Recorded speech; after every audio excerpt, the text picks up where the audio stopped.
Welcome back. So in the previous one, we have learned about the friendly bacteria, right?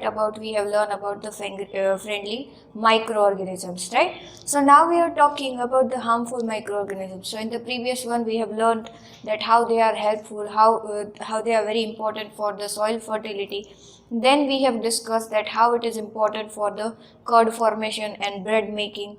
Then we have discussed that how it is going to how they are very important for the large scale, for the preparation of wine and beer, right? Then we have discussed about the fermentation process, right? So now we are discussing about the harmful microorganism. As earlier we have discussed about the pathogen. So if you remember the first part, in that one we have discussed a little bit about the friendly bacteria and about the pathogen, right? So microorganisms are harmful in many ways. So that we have discussed कि वो हमारे friend है. So now we are discussing that at some extent they are our enemies, or you can call it foe, right? So they are harmful in many ways. So they are causing some kind of diseases in humans, in plants, and in as well as animals, right? Such disease causing microorganisms are called pathogens. So as we have discussed earlier कि जो disease लाते हैं हमारे body में, that kind of microorganisms are pathogens. Some micro organisms, जैसे कि बारिश की season शुरू होते ही आपको देखने मिलता है that some type of fungi are on your doors, on your slippers और your shoes, right? So micro organisms spoil food, they spoil your clothing and they spoil leather also. So if you think that in this season you can see some rashes on your skin, right? So it is very important to just cover your body when you are going outside. It means कि sometimes it happens कि वो आपके body पे rashes ला देते हैं. So that is kind of that fungal infection, that eczema, right? You have heard about that infections. So microorganisms cause disease in humans, in human beings, in plants and in animals. So वो जो disease लाते हैं, that kind of microorganisms are called pathogens, right? So now we are discussing the harmful microorganisms in humans. So as we have discussed earlier कि ये microorganisms pathogen होते हैं और वो हमारे लिए बहुत harmful होते हैं. So first we are starting from humans, then we are going to the plants and then about animals. So talking about humans, that pathogens enters our body through the air we breathe, the water we drink और the food we eat. मतलब ये pathogens हमारे body में enter कैसे होते हैं? या तो खाना खाते हो उससे, या फिर जो एयर ब्रीथ कर रहे हो उस एटमॉस्फेयर में से, या फिर जो पानी पी रहे हो उस वाटर में से, right? They can also get transmitted by direct contact with an infected person. दूसरी बात, ये कैसे आते हैं? या तो फिर डायरेक्ट कांटेक्ट में आओ, जैसे कि अभी एक चेन चल रही है. So today we are suffering from the pandemic that is about the कोविड-19, राइट? तो ये चेन कैसे चलती है? अगर आप कोरोना वायरस से इन्फेक्टेड पर्सन के डायरेक्ट कांटेक्ट में आते हो तो फिर आपको भी होने की पॉसिबिलिटीज ज़्यादा है, right? So this is the same thing that they can also get direct transmitted by direct contact with an infected person. मतलब किसी इन्फेक्टेड पर्सन से डायरेक्ट कॉन्टैक्ट में आते हो तब ये हो जाता है. और करियर थ्रू एन एनिमल, अगर कोई मतलब कोई एनिमल है उसके करियर वो एक करियर बनता है, मतलब उससे आपको आता है. If you have the pet at home, मतलब डॉग्स या फिर कोई बर्ड्स, तो उनके थ्रू आप में आता है, right? Microbial disease that can spread from an infected person through air, water, food or physical contact are called communicable diseases, right? मतलब माइक्रोबियल जो डिसीजेज है वो स्प्रेड होते हैं अगर खाने से, पानी से या फिर हवा से या किसी फिजिकल कांटेक्ट से, इन्फेक्टेड पर्सन के फिजिकल कांटेक्ट से अगर आपको होते हैं, that kind of diseases are called communicable disease, right? So now we are clear about that communicable disease, that अगर कोई microbial disease है आपको खाने से, पानी से या फिर हवा से होते हैं या फिर कोई infected person के physical contact से होते हैं, तो फिर वो क्या है? communicable diseases है, right?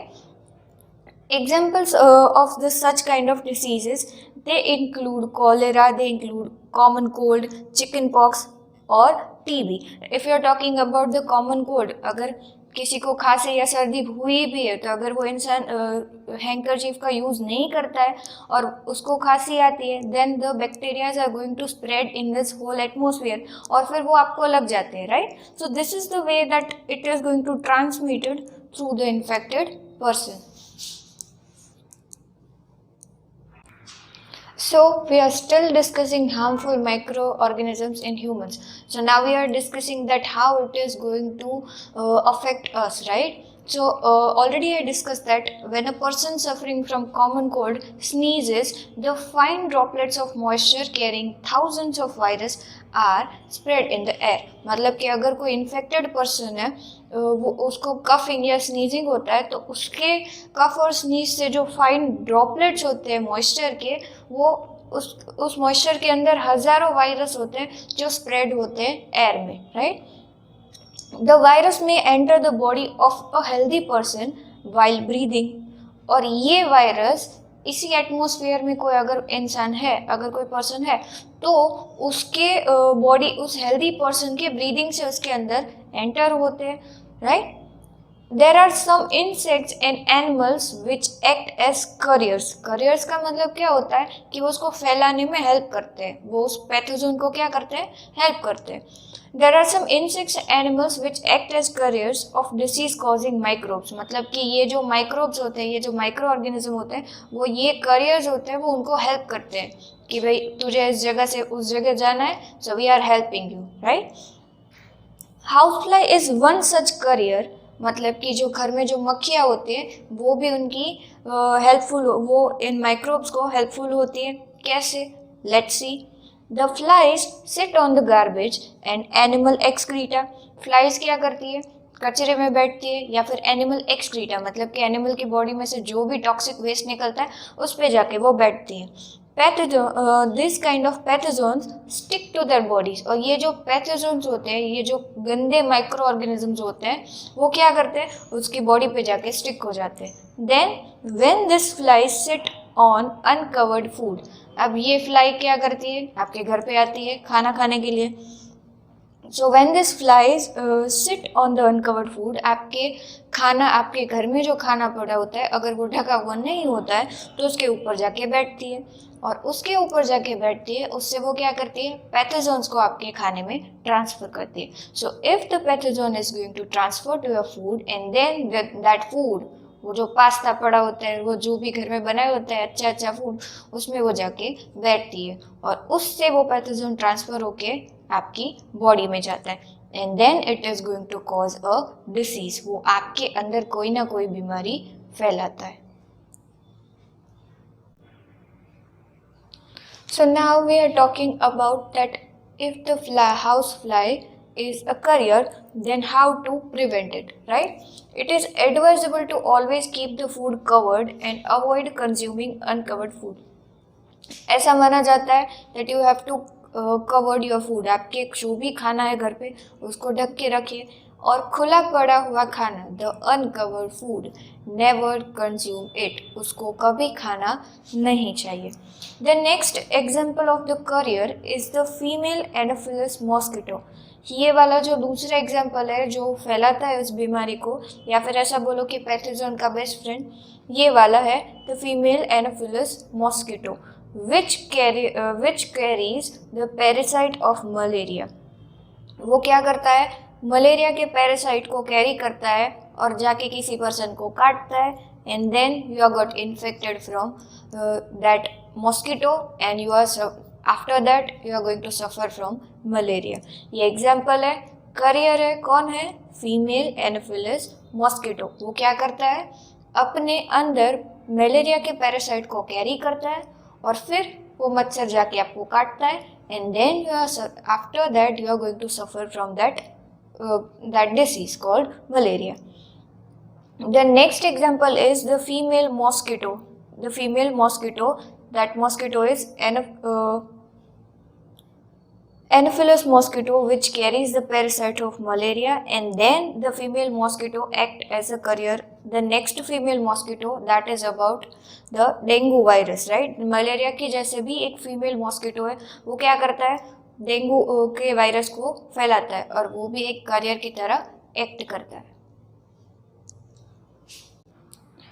So we have discussed that female Anopheles mosquito that is act as a carrier that acts as a carrier, मतलब कि वो मलेरिया के पैरासाइट को कैरी करता है. And then we have discuss that female aedes mosquito that is the carrier of dengue virus.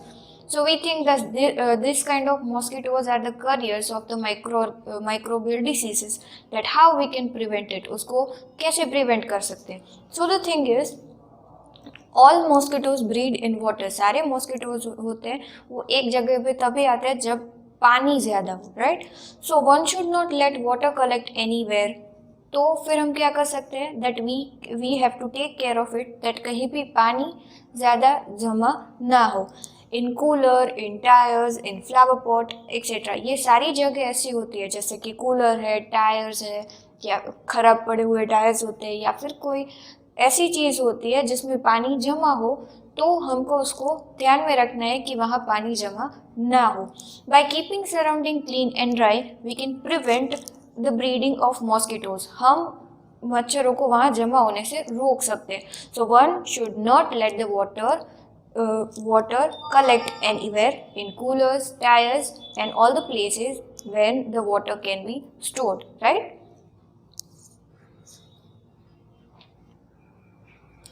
So as we have discussed that how the microbial disease are going to transform or transmitted into your body, then now we are discussing the type of transmission. The first type of transmission is direct transmission and the second is indirect transmission. We have discussed the several topics earlier, but now we are discussing in depth. So first the thing is direct transmission, मतलब कि अगर आप किसी disease वाले किसी career से या फिर किसी चीज़ से डायरेक्ट कांटेक्ट में आते हो तब. So first is by direct contact. This topic we are discussing that is about the skin diseases, जो डायरेक्ट कांटेक्ट में आने से ही होते हैं, राइट. या जो गंदा पानी होता है उससे डायरेक्ट कांटेक्ट में आने से, या फिर किसी पर्सन को स्किन डिसीज़ है उससे कांटेक्ट में आने से, या फिर किसी फंगस और या फिर किसी म्यूकस के टच में आने से डायरेक्ट ये हो सकता है. So the thing is direct skin to skin और म्यूकस टू म्यूकस और म्यूकस टू स्किन, मतलब या किसी पर्सन की ऐसी इन्फेक्टेड स्किन के टच में आने से या किसी म्यूकस के आपकी स्किन के टच में आने से ये इन्फेक्शन फैल सकता है. So the examples of diseases spread in this way are leprosy and then eczema. So if you have earlier suffered from this kind of infection, that in monsoon season you have the red patches on the hand or the areas in your feet or your foot areas, you can suffer from this kind of skin diseases. That is just because you have come in direct contact with this kind of carrier which are going to act as a microbial diseases, right?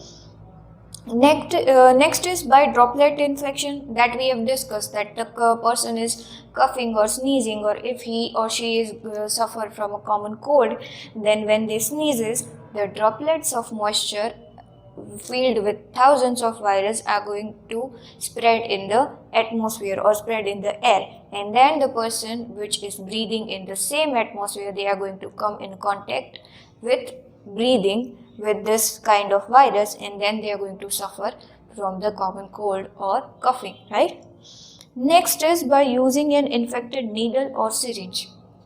ये कब होता है, जब किसी person को कोई person ads से detect होता है.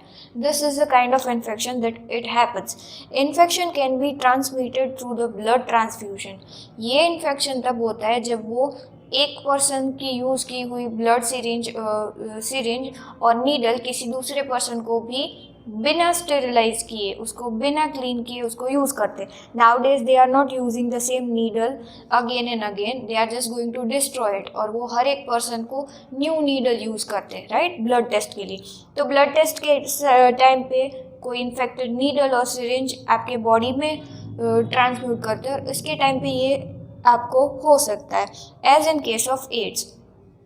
और एक है a dog bite, right. If a dog is biting you, in that case infection हो सकता है. So these are the examples of direct transmission, that is by direct contact, then droplet infection and by using an infected needle or syringe. तो ये types है direct transmission की. So now we are talking about the indirect transmission. So now we are discussing about the second one, that is indirect transmission, right? So modes of indirect transmission are through infected food and water, through the clothes, towels और a personal belongings of a patient, right? अब ये क्या होता है, जब कोई person skin disease से affected होता है तो डॉक्टर उसको ऐसी एडवाइस देते हैं that do wash your towels frequently. और आप जो टॉवल्स यूज़ करते हो या फिर वो पर्सन को ऐसा बोलते हैं कि आप जो भी चीज़ें यूज़ करते हो वो दूसरों को यूज़ करने ना दें. So that is a precaution that we have to take it, that कोई इन्फेक्टेड फूड को यूज़ ना करे, वाटर से ना फैले, और इन्फेक्टेड पर्सन के क्लोथ्स, उनके टॉवल्स और उनकी पर्सनल बिलोंगिंग्स, मतलब कि उनकी जो भी चीज़ें पर्सनल होती है उसको हर कोई पर्सन घर का यूज़ ना करे. और through the dirty hands, whenever you are going out and when you come to home, the first thing you need to do is to wash your hands properly. That's the rule. Or unwashed fruits and vegetables, never ever use the vegetables and fruits or never ever consume it directly before washing it. उसको अच्छे से धोए बिना कभी भी use नहीं करना चाहिए, otherwise it is going to cause a disease. So that's why it is advisable to wash your fruits and vegetables before consuming it.